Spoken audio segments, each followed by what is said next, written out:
മരിച്ചവരുടെ ഛായാപടങ്ങൾ മാത്രം വിൽക്കുന്ന ഒരു തെരുവായിരുന്നു അത്. ഒരിച്ചയ്ക്ക് ഒരാൾ വിയർത്തു കിതച്ച് അവിടേക്ക് കയറി ചെന്നു.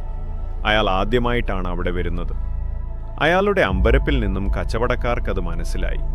ദിവാകരൻ എന്നായിരുന്നു അയാളുടെ പേര്.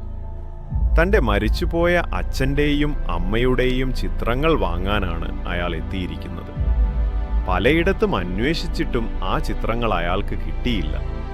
ഈ തെരുവിൽ നിന്ന് കിട്ടാൻ സാധ്യതയുണ്ടെന്ന് കരുതി വന്നതാണ് അയാൾ.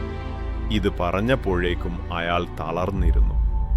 കിട്ടിയ അറിവ് ശരിയാണ്, ഒരു കച്ചവടക്കാരൻ നിർവികാരമായി പറഞ്ഞു.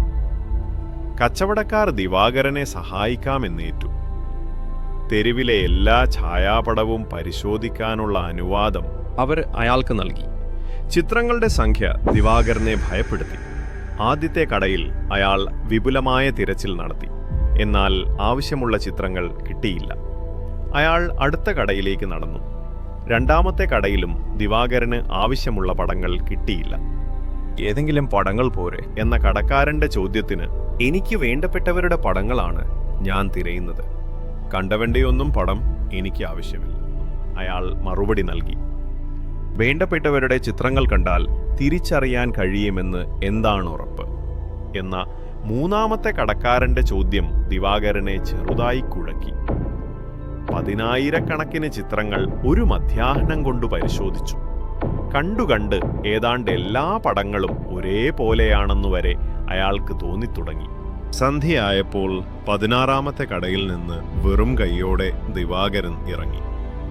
ആ തെരുവിൽ 1000-കണക്കിന് കടകളുണ്ടെന്ന് ഒരു വഴിയാത്രക്കാരനിൽ നിന്ന് ദിവാകരൻ മനസ്സിലാക്കി. അയാൾ അമ്പരന്നു. ഇനി എത്രയെത്ര മുഖങ്ങളിലൂടെ കണ്ണോടിച്ചാലാണ് തനിക്കാവശ്യമുള്ള ചിത്രങ്ങൾ ലഭിക്കാൻ പോകുന്നതെന്ന് അയാൾ അത്ഭുതപ്പെട്ടു. എന്നിട്ടും അയാൾ ശ്രമം ഉപേക്ഷിച്ചില്ല. രാത്രിയിലും അയാൾ തൻ്റെ അന്വേഷണം തുടർന്നു.